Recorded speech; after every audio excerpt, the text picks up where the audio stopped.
And we are live. Hi, everyone. Number one Marmaduke fan here. And today, this is great for me. I am joined by an artist I've admired for years. Uh, Oops, hold on a second. Sorry, I didn't mute YouTube. We're really professional here on the Whoops. number one Marmaduke fan show. All right, I'm joined by Ethan Nicolle, the artist for the smash hit webcomic Axe Cop. Say hi to everyone, Ethan. Well, hello there. Thanks for having me. Well, you're welcome. It's great to have you on. So we have So for short, what do I call you? Numby here? What do I call you? some people call me Marm, some people call me Duke. Marm, Yeah, Dookie. Marm's a fun one. Okay. Friends call me Marm. All right, so we have you here today because you are working on a new book project. Bears Want to Kill You. Tell us a little bit about it. All right. Well, it's a 244-page textbook on bears. It's the first true book written about bears. It doesn't have all the propaganda in it about how you can avoid them or how you can not be killed by them. It goes into great detail about all the abilities that bears have.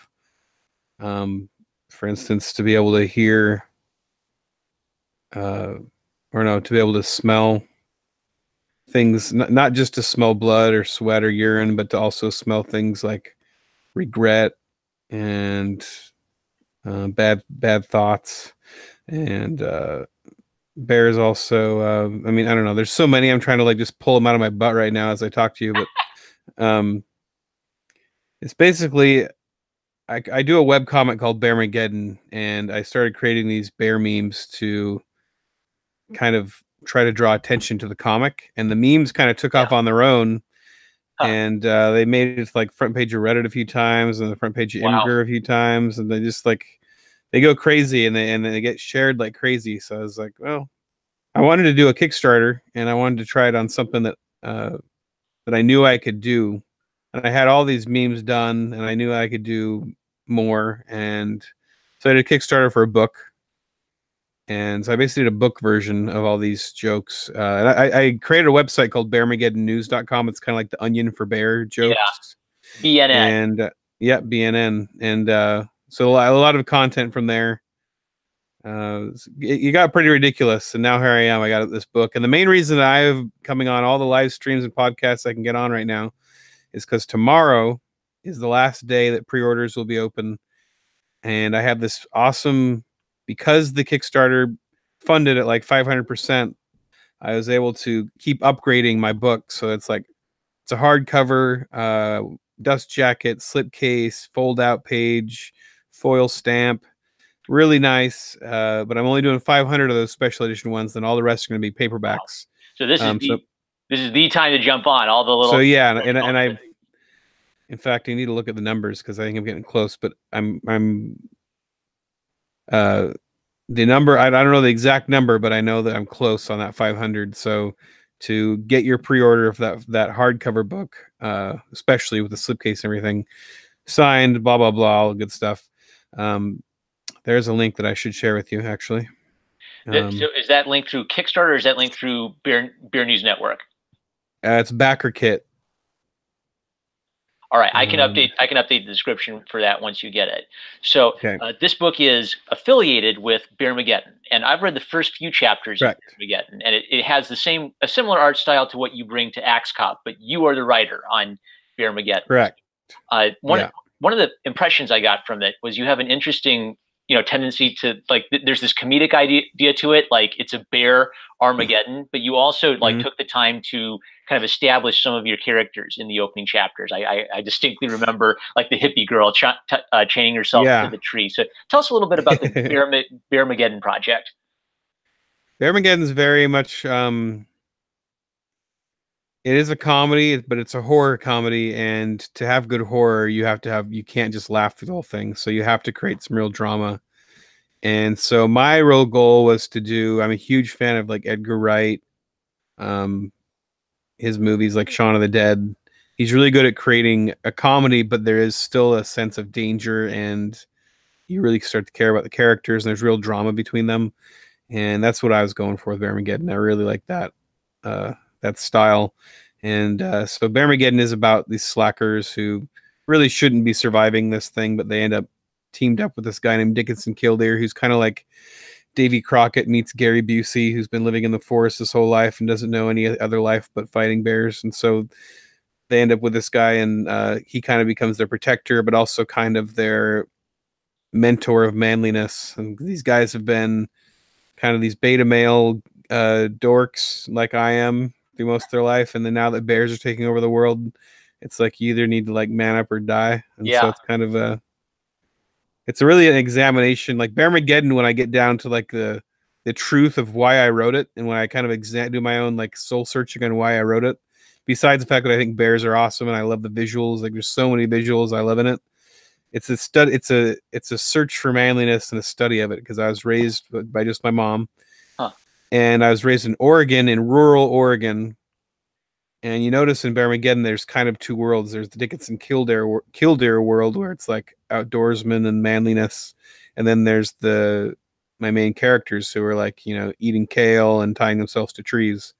And Oregon is very divided in that way. Like I grew up in the Dickinson Kildare, Oregon, and then I moved to Portland, which is the tie yourself to trees, Oregon. Wow.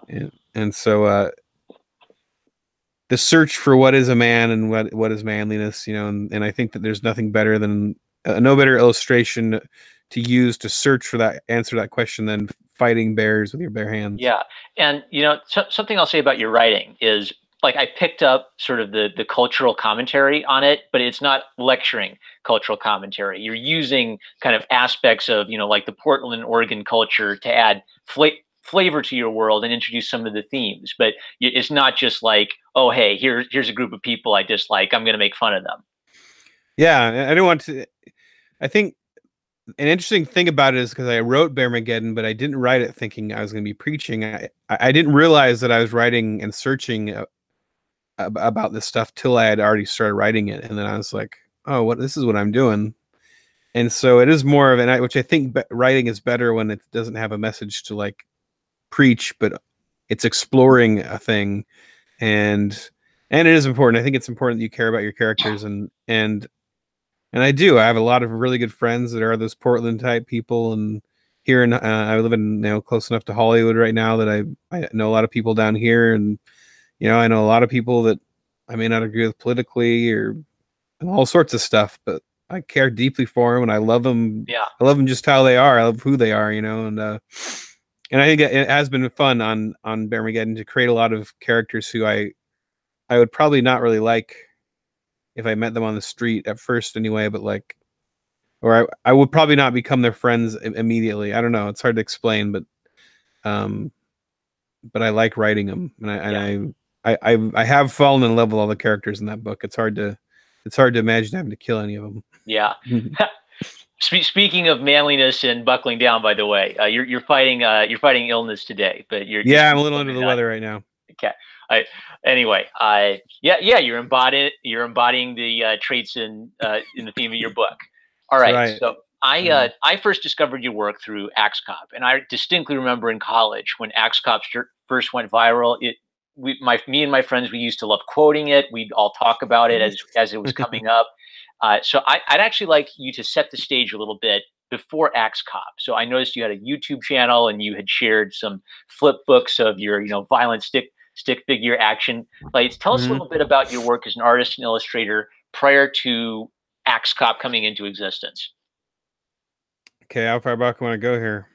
Oh, I don't know. Just tell us a little bit about, you know, your work as an artist. Okay. Well, before Axe Cop, it's funny. Hold on, I'm doing one more share of your link. My Facebook's moving really slow for some reason. Here we go. On the Axe Cop Facebook page. Okay. What's all this stuff? All right. So pre-Axe Cop, a lot of people don't realize that at the time that I created Axe Cop, I had drawn about 500 pages worth of comics. Wow. That most people will not read. I did. The main thing I had done, and the thing I was best known for by a very small amount of people, but I had an Eisner nomination, and it was published by SLG Publishing. I created a series called Chumblespuzz, which is I couldn't think of a good name for it, so I stole this word from a Calvin and Hobbes comic where Calvin just blurts out a bunch of nonsense words, and he says one of the words is Chumblespuzz, so I just took that. It's kind of my Ren and Stimpy. Like I was trying to create originally it was an animated short I was working on, and the file crashed, and I lost like 3 months of work. So I decided to just buckle down and make the comic instead. And it was after I'd made my first graphic novel, which took me years. It's called The Weevil. It was super over detailed, really intense, 100 pages that is almost impossible to read. But it broke me through that barrier of from art being a hobby to being something I really could crank out and creating stories. That's always been the hardest thing for me, or it used to be the hardest thing for me is to crank a story out, and now it's gotten to where I crank stories and art out. Yeah. So, so Chumblespuzz kind of put me on the map in a way. I got published. One of the big things for me was I was a huge fan of Jonan Vasquez, who created Invader Zim and Johnny the Homicidal Maniac. He's kind of the biggest creator on SLG, and I grew up on indie comics. Those are the comics I read. I wasn't into Marvel and DC and stuff like that. So Johnny was one of my favorite comics at the time, and then Squee. So when I got published by SLG, I was pretty excited. I had sent stuff to them earlier in my life and gotten rejected.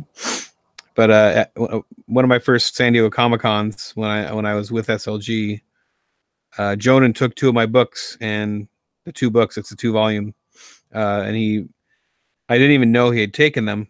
But later on, I don't even know how I saw them. I don't know if he emailed me or if I just got like a notification or I was Googling, but he had written this massive review of Chumblespuzz. It was like glowing review. Like he said he hadn't seen this good on SLG in a long time, and he thought he just went into detail about how funny he thought it was, and it was like it was pretty cool. So that helped, and then got the Eisner nomination for humor, and that got Cartoon Network kind of knocking at my door, just saying like, hey, if we're interested, we can see you make funny stuff. If you got any ideas for cartoons, you can pitch to us. So I sent them my first pitch. Nothing really happened with it. So I put together another pitch. I was living in Oregon at this time. I was actually living in a little attic above a garage at my friend's house. And I sent them my second pitch, and holy cow, they optioned it. So wow. I decided it was finally time. I was good friends with Doug TenNapel, you probably know. Yep. Back then, he was kind of he was really my mentor in art and comics, and he had been telling me for years at that point that I really needed to move down to Southern California if I wanted to be doing this. So I did finally. I packed up into my little 2-door car and put whatever I could fit into it, and I just drove down here, and nothing happened with my option show. And I had one graphic novel I was trying to come up with, but it was kind of just hitting a wall with it. And after a year of that, I started coming up with this idea called Bearmageddon. So I started playing with Bearmageddon, and I finally decided that I was going to crank Bearmageddon out, and I've been working on all kind of preliminary stuff, character design, script. I've been working on a bunch of different versions of the script, and I go on January 1st of 2010, I'm going to start drawing Bearmageddon. Yeah. So the Christmas before that, I was taking a break from drawing because I'd exhausted myself preparing to draw Bearmageddon, like with all the concept art. My brother kept saying the words "Axe Cop" to me, and I had to draw it. So that was when it all started. So I got home and I drew 20 pages of Bearmageddon, but I still had these Axe Cop pages. And Axe Cop was originally created just to be a test web comic for my friends and family to check out the comics with my brother, so that once I'm in my Bearmageddon comic book site, then everybody, I would work all the kinks out. So that's the story. Wow. All right. So now from my perspective, like I hadn't heard of you, and then Axe Cop just explodes. Yeah, that's most people. Yeah. Yep. Yeah. So let me just tell you kind of my perspective. Like, I've worked as an art tutor, and Axe Cop taught me the value of listening to children and like paying attention to their stories. And anytime I'll try to have a conversation with someone like, yeah, I've had, this experience teaching children. They tell me all these wonderful stories. Here are some examples of the wonderful stories. They tell me Axe Cop always comes up because that's sort of like the web comic you can point to and say, here's an example of someone who looked at a child's stories and helped develop that into something special, where you and Malachi both are contributing something special. Like Malachi's clearly got this raw creativity and this raw enthusiasm for these characters, but you also, as the artist, you had to like pay attention to that and really bring the webcomic into existence. So you mentioned that it was originally a test webcomic for your family and it blew up. So for people who may not have heard of Axe Cop, what is Axe Cop? Axe Cop is pretty much what it sounds like. It's a cop with an axe, but it was created by, I was 29. I was visiting my family for Christmas, and it's a long story, but I have many siblings. So I used to be the oldest, and Malachi is the youngest. And then we just found through Ancestry.com I have a sister who's 10 years older than me. My gosh. From my dad had said that there might be an adopted kid out there somewhere. So we found her, and I met her recently. So, but yeah, so different marriage. We have, he's technically my half brother. Malachi is. Yeah. But we're all real close as family, and I would always try to travel and see them, especially back when I was single. I did it every Christmas. It was a big deal to me to travel out and be with my siblings who were much younger than me. I mean, Malachi was like 24 years younger than me, but and then I had two sisters, because Malachi was kind of a surprise there at the tail end. I mean, his dad, Malachi is 15 now, and his dad is like 78. So pretty wild, the age difference there. Amazing. And his oldest, my dad's oldest daughter is 50. So Malachi has a 50-year-old sister. Family all over the place. Yep. All right. Yep. So you mentioned that you heard Malachi talking about Axe Cop. Has Malachi ever told you like how long he was thinking about Axe Cop before you guys started working on the comics together? No, it was just because what makes Axe Cop great is it's really just Malachi's logic forced into a story. And the whole idea of Axe Cop, it was never a character for him. It was just, he wanted to play with me, and he had a toy axe, and he wanted to play cops. Right. And so he said, "Will you play Axe Cop with me?" And he had just said that. The image of the character just popped into my head the moment he said it, and it became almost irresistible to me to draw it. Like, every time he said it, because I said no like the first couple times, and then I was like, I got to do this. I played it with him, and as he was playing it, it literally was, you read Axe Cop #1, the first page that went viral, where Flute Cop turns into Dinosaur Soldier, gets the blood on him. That was what we did. That was the playtime, and that was and it was through me asking questions, and it was very short, but it was like I had to draw it. I just had to draw it, and so I decided, I was like, I haven't drawn a thing just for me in a long time, like just for fun. So I drew it very sloppy. If you look at Axe Cop in that comic, his hat makes no sense. Like, looks like some weird nurse hat. Like, I didn't want to Google what a cop hat looked like and like get it right. So I just drew some crappy cop hat, and everything's very messy. And I was like, I'm just going to crank this out. So it's one of the worst pages of art ever drawn, and it is now the most famous page of anything ever drawn. Yeah. Now, I read, I think it was Axe Cop President of the World, which is one of the print-only books. He had some behind-the-scenes shots, and you've got like the photos of Malachi with the toys. He's just so excited to have his toys. So maybe one thing that's important is it's not like Malachi is sitting down and writing these with you. This is a product of games between you that you and Malachi play. It's a very wild writing process. Yeah, I mean, it's like, it's the chaos of playing and really trying. It's guided play kind of, but you can't guide much. So I would spend, for those books, for President of the World, I spent an entire month with Malachi. Yeah. And we keep having to veer off into other stories because he couldn't stand one story all the time. But I kept trying to go back to this one story that ended up being Bad Guy Earth. Oh, no, I'm talking about Bad Guy Earth. Bad Guy Earth. Bad Guy Earth, it comes before President of the World. Okay. Bad Guy Earth has the big section at the end with all the making of stuff. That sounds right. And it might have been Bad Guy Earth, where you talked about trying to explain the concept of time to Malachi at a point where you're still too young to get it. There's actually notes in the notebook where I'm trying to explain to him how time, like before, then, now, like future, past. Like it didn't even make sense to him. It was crazy. Yeah. So something I always picked up from reading Axe Cop is the humor comes from the fact that this is a child's story. Like, I don't believe an adult. I don't believe the world's greatest child psychologist could imitate a child's writing style that well, but it is clear in portions that you're kind of like bringing in some of your art or your perspective on the story, because you're contributing to the game with Malachi. Could you tell us a little bit about what did you contribute to the story? Maybe just like the logic of trying to find a beginning, middle, and end to it. Yeah, I was really like, I kind of look at it as if, when somebody writes a true story, they interview a bunch of people about some crazy event, and then they put it all together and tell the story. Yeah. So that was really my work. I mean, in a lot of ways, like if I wanted to be serious, or not serious, but if I wanted to be really specific about the credits, I could say story by Malachi, written by Ethan, kind of something like that. But I wanted people to just, I didn't, I basically just kind of took the back seat and just said I'm the artist, because I wanted people to feel when they read the comic that they were just going into Malachi's head. Yeah. Because that was what I was doing my best to do. Like, but he gave me everything totally out of order in all these weird ways, and I had to ask him all these questions, and then I got all this crazy material from him that had nothing to do with anything. And so I'd lay it all out in front of me, and I'd try to piece the story together from everything that I'd gotten from him. So every piece is from him. Like I would never make stuff up whole cloth. Like I would find a gap in the story, and I would find something else he had said that wasn't related to it, but it fit there. So I just I'd stick that there.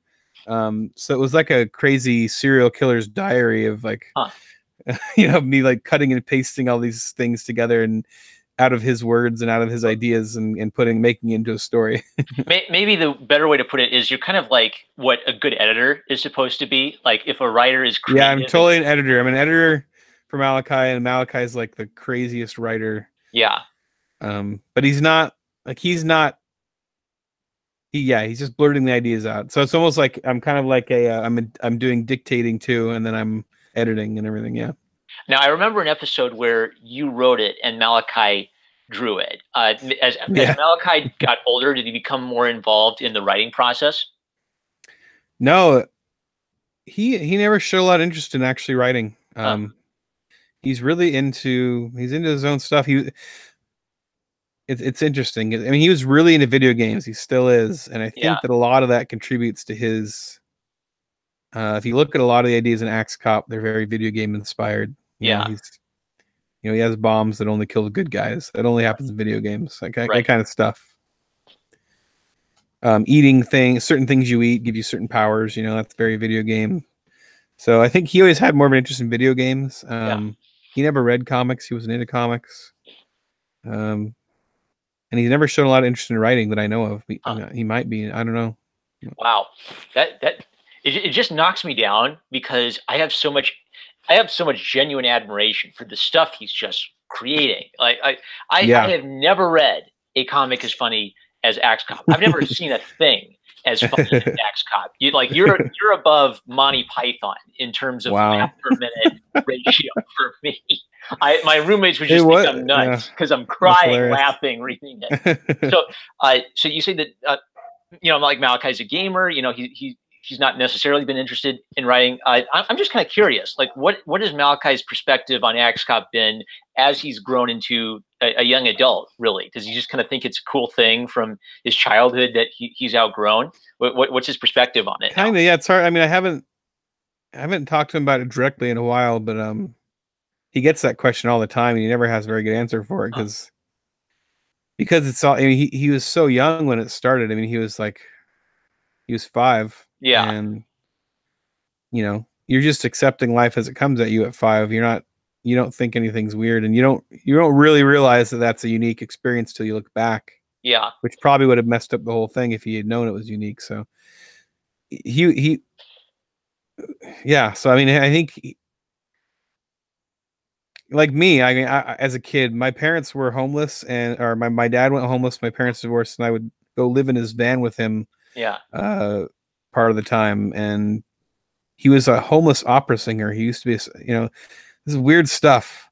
But I was so young, to me it made sense. Like, so even today, like I tell those stories, people are like, "What was that like?" To be like, I don't know, I didn't know anything different. I was young enough to where that's just the weird life I got. And I think for Malachi, it's kind of like that. Like that's just the weird life I got, and I can't really tell you any other. I don't know any other experience to compare it to. I didn't know that. Wow. So that's something is I could kind of tell from your art style and the fact that you were working on Bearmageddon that you were an artist with your own kind of like, thoughts and, passions beyond Axe Cop.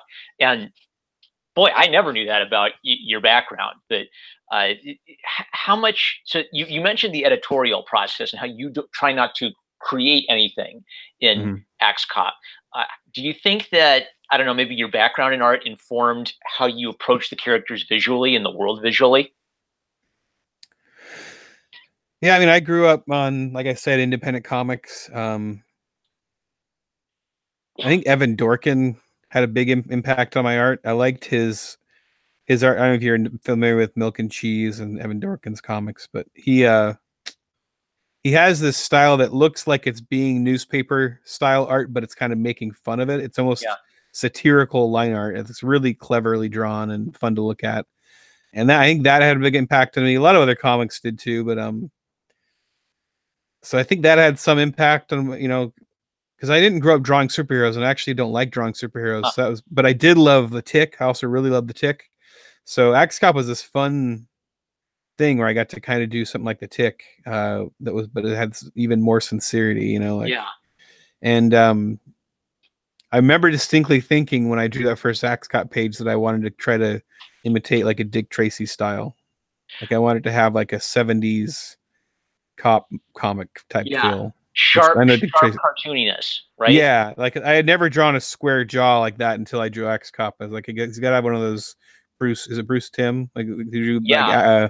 animated series of Batman? Like, I wanted to imitate Batman the animated series look, kind of stuff like that. It's interesting that you had a few kind of cultural reference points to draw from that hadn't been part of that really hadn't been part of your style before that. Yeah, I mean, if you look at anything before X Cop, I think all my projects are pretty distinct. I mean, Chumblespuzz is very cartoony and wiggly and animation looking. Yeah. Axe Cop has its own kind of, Batman, animated series look, with a little bit of like old newspaper, uh, pulp kind of feel. And then, Bearmageddon has its own, I think the characters have this very cartoony feel to them, but the bears are very realistic. I think with each project I take, I kind of come up with my aesthetic for it and try to figure it out, So yeah, it's fun for me. I don't know. I Yeah. like it. Now, you mentioned how you had a cartoon option by Cartoon Network, but that never ended up going anywhere. I recall Axe Cop got picked up by, I think it was Fox Animation for a series. Mm-hmm. Can you tell us a little bit about that process? I mean, I'm guessing you got tapped as its popularity was exploding. So what was it like? Yeah, there's a few different inquiries and interests. There's a lot of from very, all sorts of stuff. The evolution of Axe Cop getting to Fox was, there was interest at Adult Swim, but ultimately the main guy at Adult Swim didn't like it because he said that there needed to be. I think that what I heard was that he thought that there had to be something that wasn't stoner enough. Like there needed to literally be like stoner references or something. I don't know. Like, but the other guy that was at Adult Swim who was actually about to move on, Yeah. Nick Weidenfeld, as soon as he moved on and got this new job at Fox where they were creating ADHD and they needed to populate it with all these new properties, the first thing on his mind was Axe Cop because he really wanted to make Axe Cop. So they came to me, and it was pretty much between there was some talk with there was a deal on the table at Cartoon Network, but I wasn't very excited about it. And I wasn't sure they would do it justice. And it was really, really like, which is standard for any network. They were going to basically want all the rights, and the money what they were offering was not worth that to me. I was like, I give up all the rights to this thing I created. Just, you may, in my experience, I'd had 3 shows optioned at that point. None of them ever been made. And, and so that would just lock Axe Cop up with them. So Fox was offering, they're not going to take all the rights. They're just going to make a show. It wasn't very big money, but it was going to get made for sure. And we already had Nick Offerman on board to do the voice because we already been talking before. He wanted to do something. He loved Axe Cop, wanted to be on board. And it just all just felt right. It was adult, so like, and I could tell the people making it like loved the spirit of Axe Cop. They weren't going to take it and make it into like Axe Cop hitting the bong and stuff. Like they were going to make it like Axe Cop, but they were going to make it like they were showing me. They were looking at the time he had just come off of Black Dynamite, and the animation on that show and the art is awesome. And he's like, "We want to go like in this direction," and I was like, "Oh, that'd be amazing," give it like an anime look. And so I just liked where their heads were at, and Yeah. I knew we could still chop heads off. So I just had this feeling if we tried to make Axe Cop an all ages show, it'd have to really be tamed. Right. And I think that's one thing that makes it great is it's so innocent, and at the same time it's like genocidal and adorable at the same time. Yeah. That was one of the things I picked up from the ADHD show is I could tell that they were kind of rewriting it and kind of reimagining it a bit, but they were looking at the original comic and using that as a basis.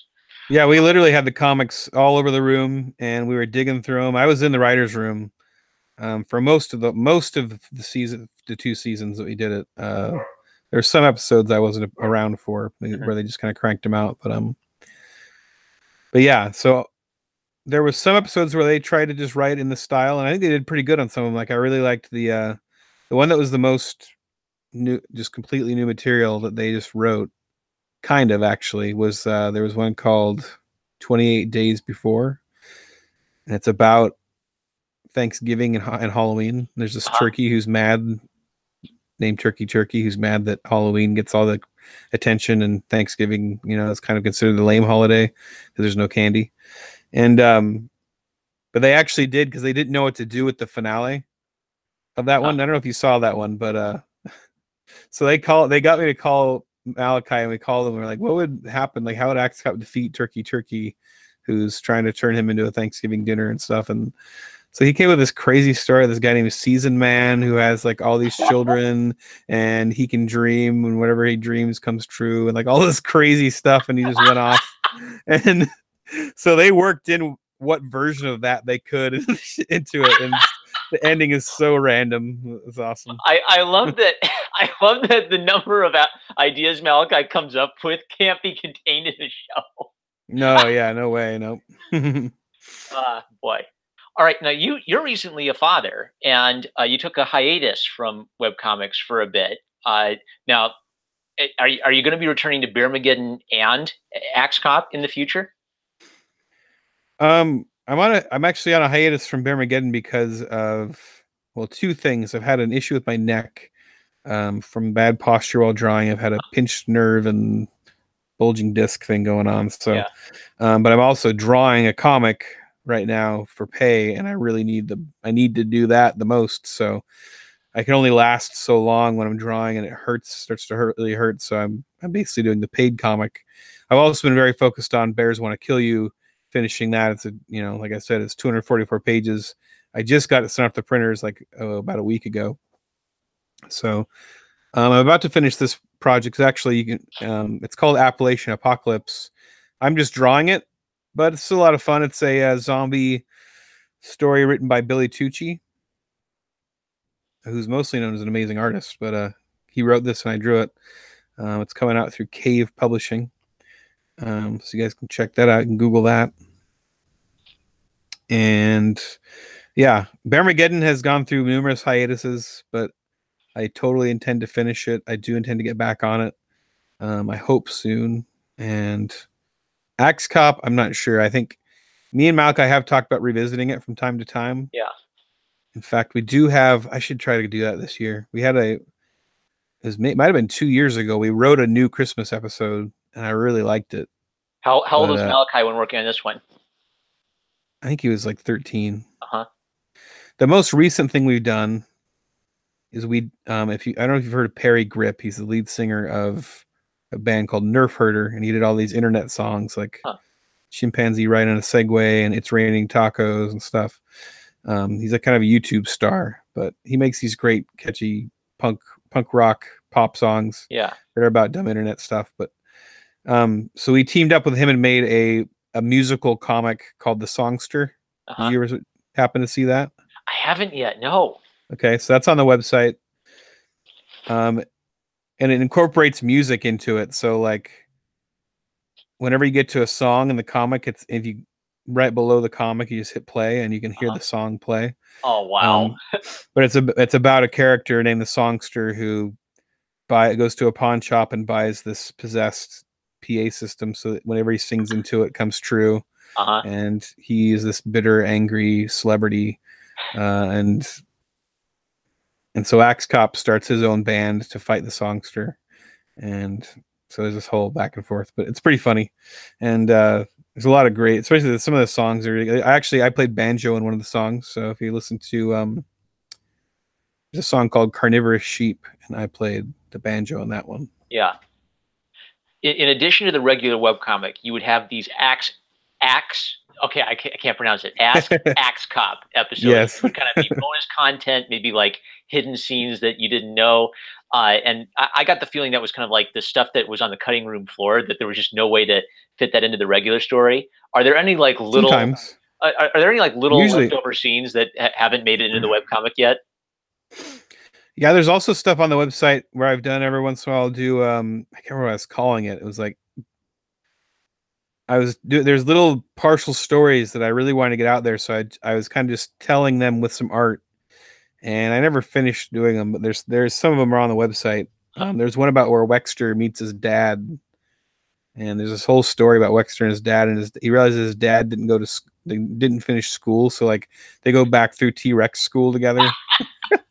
And he gets all trained in all these T-Rex secrets and it's all these like secrets about like, you know, where his bombs are hidden in his chest and stuff, like all this stuff, like and how to be invisible, all the stuff T-Rexes know. Yeah. I love Wexter. All right, okay, I need to know this. What were the sunglasses on Wexter and the dog Malachi's idea or your idea? I think so. The dog, Malachi said as soon as Axe Cop got the dog, that the dog became a cop. Yeah. And so I put the sunglasses on to signify that he was now a cop. All right. So like that became my thing. Anytime somebody became a cop, they got sunglasses. All right. I don't know. So then Malachi, when he created Wexter, he told me he has sunglasses because he's a cop. So it just became a rule in the Axe Cop universe. Cop has sunglasses. Right. And I don't know if you noticed this, but things having sunglasses is a thing that really spoke to me in my youth, thanks to you. Oh yeah. That's funny. Oh boy. All right. Let's see here. So Bearmageddon is on hiatus, but Bears Want to Kill You is finished, and tomorrow is the last day for people who want to get it, right? Pre-order, yep. If you go to that link that I shared there, my website's doing this weird thing. If you go to bearmageddon.com and go to the latest comic, it's supposed to come up there, but there should be a link there. But if you click next, that's there. It's hard to get. I don't know why it did it. I didn't figure it out. But yeah, that link that I gave you is a blog post that has kind of explains what the what the special edition is. There's a link there. There's even a link to the first 30 pages if you want to check the book out first. But you can also just go to the backer kit. Backer kit is basically this thing you do after Kickstarter that you can do pre-orders and add-ons. So you can throw other things in. So like if you want to get a Axe Cop volume with a drawing in it from me, like thrown in with it, you can throw a bunch of different stuff in with it. There's exclusive stickers and different stuff too. So if you go to that backer kit store. Excellent. Now I got a question from a couple of my regulars for you. Okay. Omeo Ramen says, "Is the bear book related with Axe Cop?" And it's complete. Bearmageddon is completely your thing, and that has nothing to do with Axe Cop, right? Right. The only time I've mixed Axe Cop up in it is I do have a bear. You can actually throw it in as an add-on on backer kit, but I have a, or you can just get it on my online store. But I have a book called Dickinson Killdeer's Guide to Bears of the Apocalypse, and it's basically kind of this add-on, like it's like a 40-page book. It's all illustrations, and it's kind of a bestiary of bear hybrids. So there's like the bear elk and the octo bear and the triceratops and the bear stritch and all these bears, and then there's kind of this nature writing in there that's Dickinson Killdeer, my character from Bearmageddon. Basically the idea that he writes all these things, what he's learned about these beasts, and then how to kill them. I had Axe Cop write the forward to that book, so if you read the forward, Axe Cop wrote it for some reason. Excellent, because he's the ultimate man to take care of bears, right? Right. tell me a little bit about your family's reaction to Axe Cop beyond Malachi, because you mentioned that at first this was a thing for your family. So maybe like what were some of their reactions before it started going viral, and how did they respond after it started becoming like a very popular thing? I mean, we were crying laughing at it before it even went up on the internet. It was it made that trip very fun. It was, well, actually, it was really funny because now that I remember, I was looking back, and my sisters were in that like real sassy age. They're like, like 12, 13. Yeah. And whatever they had done, my dad always tries to solve things. He tries to surprise people with his rules and punishments. So he decided he was going to cancel Christmas. He literally said those words like, "I'm canceling Christmas this year." And it's like me and my brothers had come up with all these gifts to spend with our other siblings, and it's like, well, fine, you can give them your gifts, but I'm canceling Christmas on our end. So this weird situation. So that was tense, but but yeah, I produced the first comic and we all laughed our heads off at it. So I did a second one almost immediately. And it got to where I would draw them at night, late at night when everybody's asleep, and then in the morning everybody'd read them and laugh at them, and I would be laughing with tears streaming down my face as I drew them, like at night, just alone. And I remember thinking how weird that was. The thing that got me the most was the snow planet part, where like where they go and they find Unibaby and they bring Unibaby back to the adoption agency, and they find this family who they had 100 children, but they had died of some disease from eating too much. Yep. And so then Avocado Soldier puts on the unicorn horn to grant them what he assumes is their wildest dream, and that's to give them 1,000 million children. And so assuming that they wanted even more than 100, like 100 was just, so then that started a conversation with me and Malachi. I'm like, well, that's too many people for the Earth. Like, and he goes, so he creates a planet. It's a snow planet. So they give them shovels and, what they said, hats and shovels or something. So they just strand them on this planet of snow with 1,000, like 1 billion children or whatever, and hand them shovels and like, all right, there you go. That to me, I was dying laughing because it was so sincere from Malachi, and it was so like mean. If he only knew what he's doing.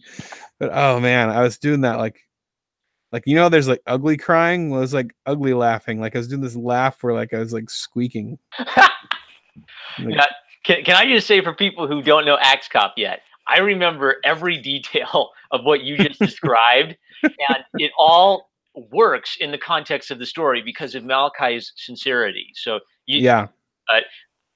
on my channel, like I've talked about comic books that try to do random humor, and the problem is that it's randomness without any context, right? It's sort of like an adult trying to ape.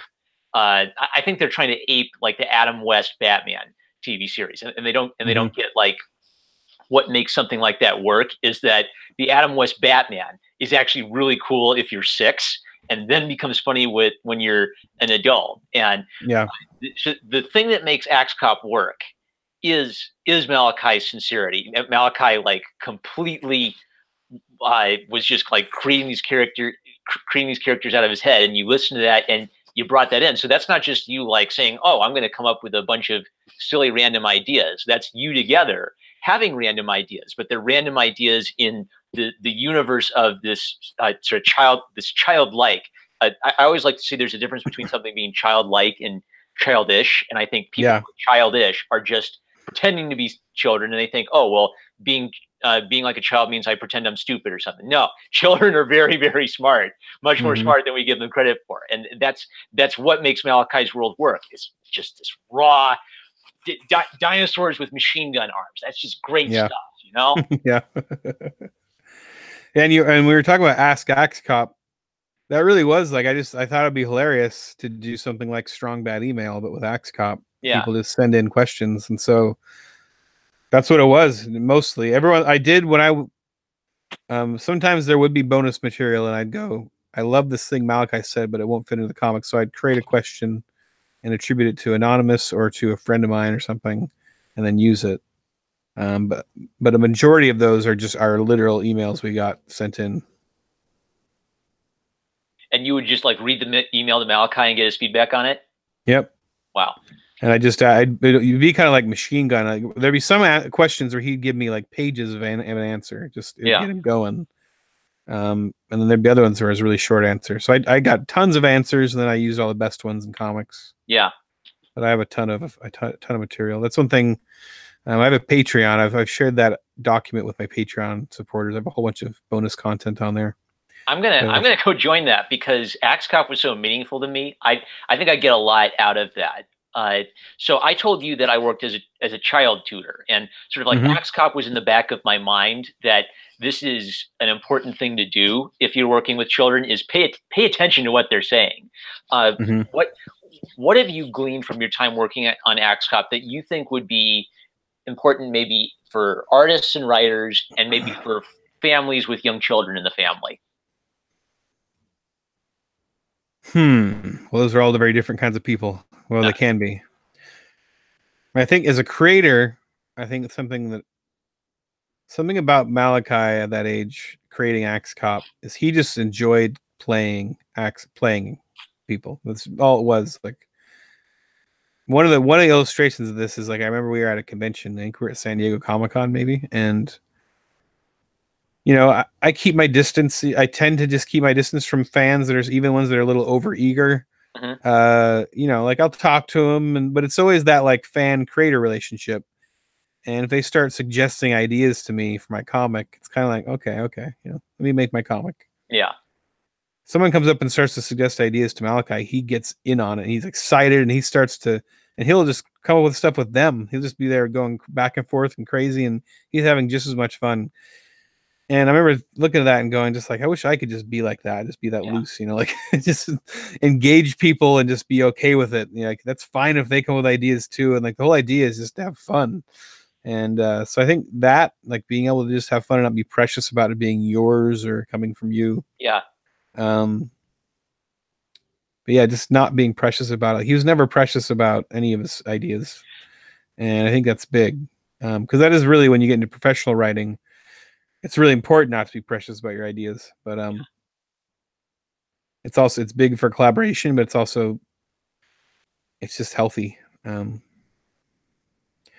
big lesson for me, just Axe Cop as a thing, was just that you can't pick your successes. So you create and create and create, and you have no idea. I mean, that was never, of all my projects, it was not at all a thing. I put the least amount of thought into it. It's just a thing that came out. It just came out, and I just posted it, and it went viral. It just happened to me, basically. Like, I feel like that's the best way to put it, is it happened to me. Like, I didn't even try to make it happen. So I don't even know what to say. Now, do you just have the one child, or do you have more children? I have 4 children. Wow. All right. So do you ever have an opportunity to kind of relate to them in a way you did to Malachi, where they're coming up with crazy stories? Yeah, I've got so my first 2 kids are my stepkids. And when I married my wife, one was 2, the other was 5. I have some fun stuff I made with the 2-year-old and the 5-year-old. Especially back then, my relationship with their dad was not so great, so I could never see myself publishing anything they made because I didn't want to get tangled up with that guy. But we have stuff from sketchbooks. I bought them sketchbooks specifically for us to draw and create in together, and we do some fun games. I put some of the stuff up on. I had for a short time did this project that I kind of just like decided I just couldn't balance everything, but I was doing this idea called the Rocket Monster Story Club, and the website's still up, but there's some stuff up there.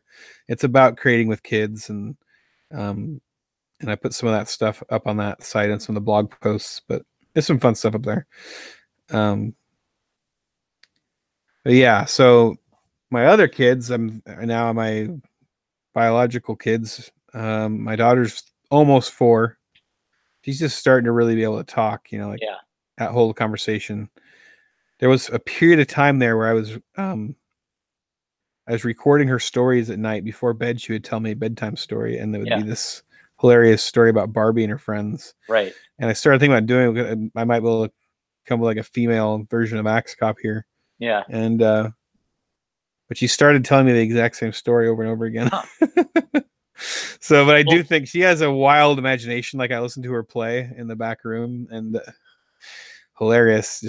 She just sits there and makes all the characters talk, and she has no idea if Benny's listening to her or not. And, so yeah, I would love if it comes up, and my rule for myself is like if I can't resist drawing it, then that'll be it. You know, it has to be something like just like XCOP. Like I have to draw it.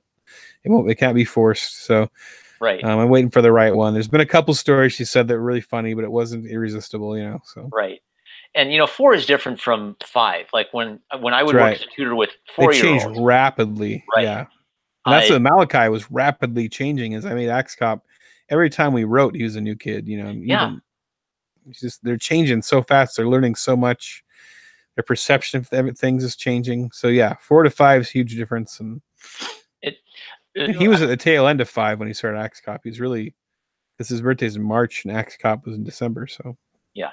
So maybe like here's some from my perspective of being a tutor. Like if I worked with a 3-year-old, it would sometimes be like a really funny piece of the story. Like they've got one idea that can be funny, but it's just that one idea. And then by 4, there would start to be like a beginning, a middle, and an end. Like I remember this one that was about like or at least you could like ask questions and get all the pieces. But 3-year-old, you can't get all those pieces. Yeah, it's like the 4-year-old. There most of the time would be like I remember. Sometimes the dinosaur would be a good guy and sometimes the dinosaur would be a bad guy, but it would always follow a similar pattern. And then about 5 or 6, then it's like 100 characters start flying in and there start being like battle sequences and all this great stuff, So it's amazing watching the development of thinking from year to year and how each year they're still bringing these ideas to it. But it's sort of like maybe they're getting some ideas from television, they're getting some ideas from bedtime stories, and they're adding more and more as time progresses. So you have been like paying attention to your daughter's stories. You're just waiting for the right one to click. Yeah. If I'm actually doing like that. Okay. Tell me a little bit about some of the feedback I mean, you said you were knocked out and you couldn't choose your successes by the success of XCOP. What's encouraged you the most about fans talking to you about the work you've done? Not just XCOP, but XCOP and Bearmageddon, since a lot of people were introduced to your other comic projects through XCOP.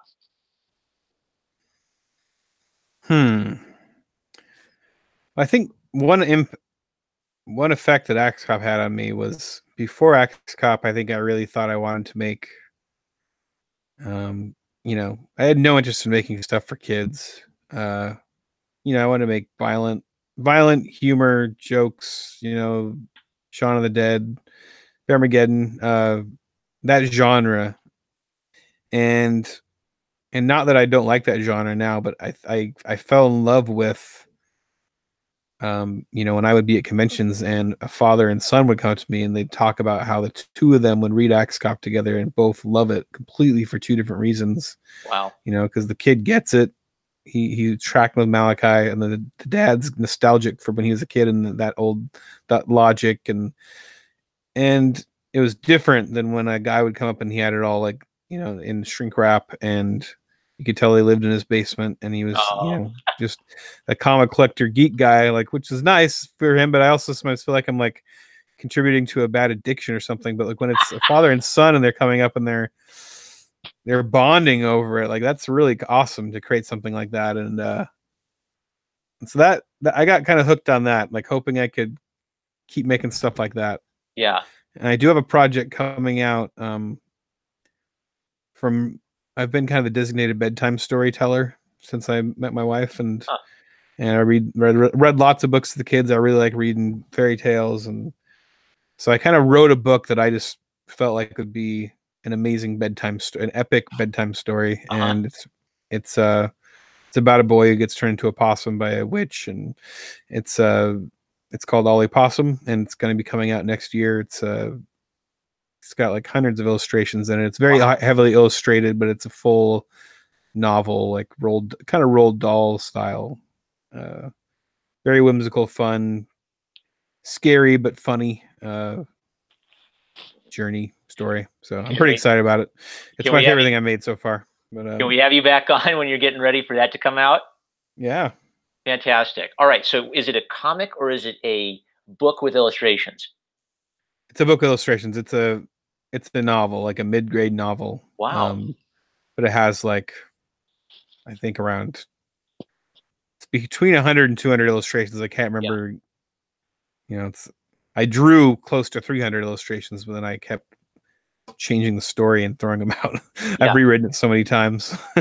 So this is an old idea I have, but I think there are certain writers who think like illustrators, and for them, it's sort of like the illustrations become an important part of their work. Like I can't imagine Sherlock Holmes without those Sidney Paget illustrations of like the really sleek looking Holmes. And since you're an artist, I have a feeling that when you write, there's a lot of overlap between kind of your verbal imagination and Mhm. your drawing imagination. What's different for you about illustrating individual scenes versus comic art where you have to relate everything visually? Um, I actually I like the book version. I like because I feel like I like drawing just the scenes I really want to draw rather than having to draw every single thing. Yeah, Um, and I like books are more intimate. I do I love comics, but I still think books are the better medium because you can because they engage your imagination. They engage you in a more real way that you get sucked in more because you're in the character's head. And so I do enjoy, even though it's considered more of a for kids when there's a lot of illustrations, but I love that medium of writing a novel but illustrating all the best parts. I yeah, really like that. I don't know how much I get to do it, but this is my first crack at it. I am working on another one that's going to be more of a YA title I'm working on. mhm. Yeah. Can you reveal the title of that yet, or is it still top secret? I don't even have a solid title laid out for it yet. It's still in the I'm co-writing it with a friend of mine, another author, and right now we just meet weekly and we're just doing this long we've been brainstorming it for months now, and we're both agreeing that once we get to a certain point with our other projects where we have some room, we're going to go ahead and hit the ground and start really outlining it and stuff. So it's something that's been in pretty early stages right now. Yeah. Yes. Well, I'm interested to see that too. All Something right. that I've kind of picked up on is you were instrumental in helping Malachi bring his stories to the world, and you're always like going to the next story.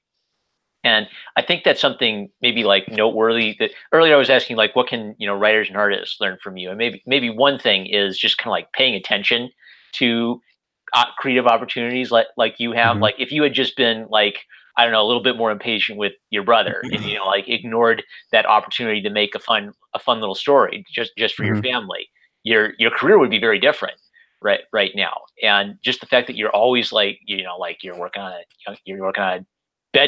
on this epic bedtime story, you're working on a young adult novel, you're kind of shrewdly like paying attention to like Reddit and trying to like capitalize on the meme culture with your bear humor. You have a lot of like gumption as an artist that I think that a lot of artists who are kind of struggling to make their projects happen, I think they could learn from that.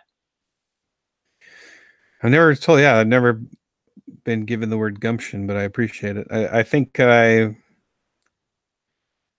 I've created this path for myself where like I always feel like I'm on the verge of not pulling this off, Hmm. which probably sounds weird considering that I have had a TV show and a successful comic book.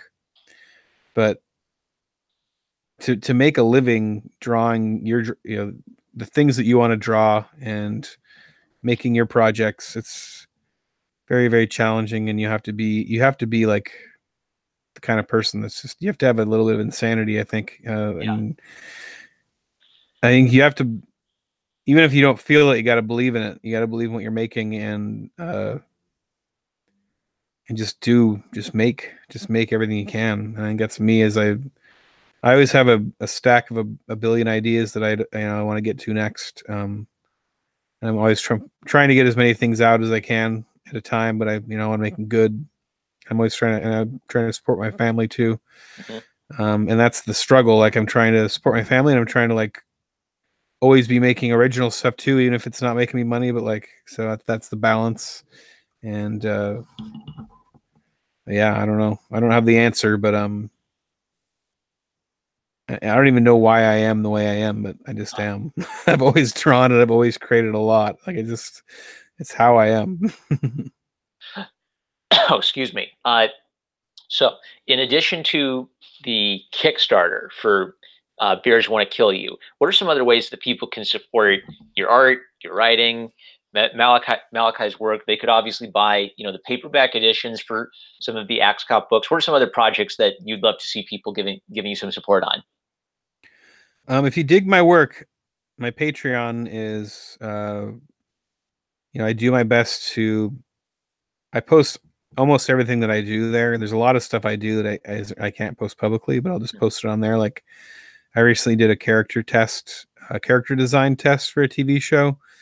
Um, which I can't share that publicly. Yeah. But it's like a 20-page document of all these character designs that I come up with. So I share that with my Patreon. All the shows I've ever pitched, all my shows that were optioned, all those documents and all those characters, I put that's all on my Patreon.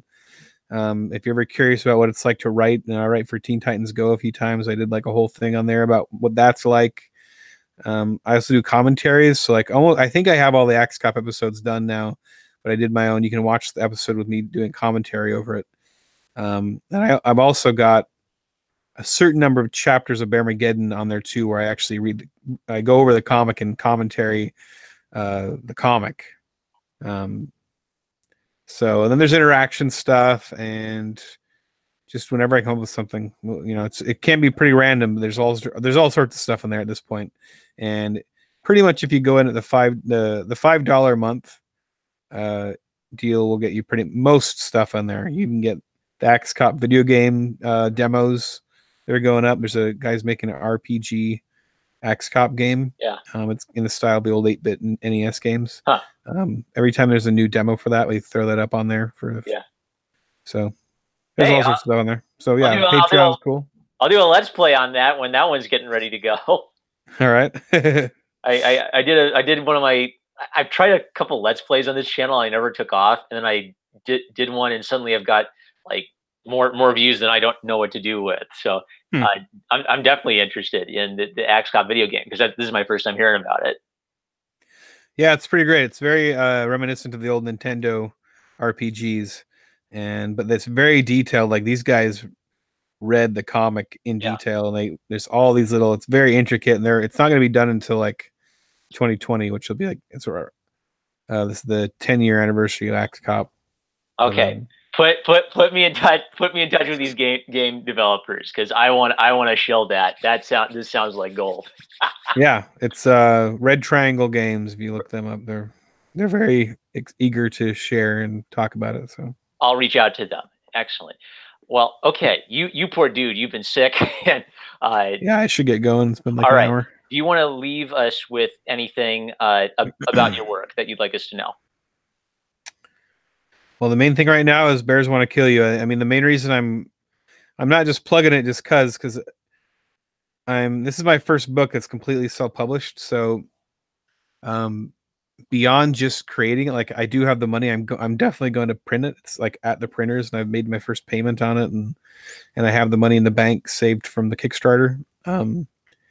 But I've been looking into marketing and distribution and all that kind of stuff, and having some capital for that, because once that book's done, I'm going to have pallets of this book, and I need to figure out how to get it into stores and how to get people to buy it that don't know me. Yeah. And so that money is going to help me with that, like independently launching a book. I've never done it, and as much money I can have saved up for that, it'd be awesome. And that's really going to be whatever I get by tomorrow. It's pretty much going to be my marketing budget for the book, because after that, I'm not going to be making any more money on it until it comes out. So, outside of that, if you want to support my work or just check it out, I mean, EthanNicolle.com has most everything I've made, and then there's a store, my store, that's linked at I think it's linked from there, but it's also linked from Bearmageddon.com or AxeCop.com. It's the Axe Bear store. It all goes directly to me. So if you buy anything from there, any of the books or art on there that comes. I mail it, so I'll draw or sign your book or whatever. It's if you ever think about buying an Axe Cop book, you should buy it from there because it'll come right out of my garage, and I'll sign it and throw a sticker in there and send it to you from my house. Ooh, dope! I didn't know that. All right, I got them from Amazon. I should have learned my lesson. Cool. I actually do it, especially if you don't have all the comics. I do a thing called the Head Chopper bundle where I put all 6 comics in. I throw in like a drawing and a sticker and like all this other stuff, and it's pretty sweet and kind of it's like a reduced price and everything. It's like the ultimate Axe Cop gift box. And I'll just add, because I'm a critic, which means I'm sometimes like really strict on comics, and once in a while I'll find like a comic that's like really special. I'm gonna add, if you have not experienced Axe Cop and Ethan's other work, absolutely the highest recommendation I can give. There is no comic I've found that's funnier than Axe Cop. Axe Cop is the measure by which I can measure the funniness of any funny comic, and you bring that passion to Beermageddon, and your illustration style in general is like I didn't know about your illustration style before Axe Cop. You generally have this really sharp, really clean style that's great for comedy and great for action. So I think people will dig you, and I want to see you get stinking rich, and I hope we can have you back on again as you create more projects. Thank you so much. Thank you so much, Ethan. All right, thanks a lot. Thanks for having me on. You're welcome, and get some rest and get better. All right, thanks. Bye-bye.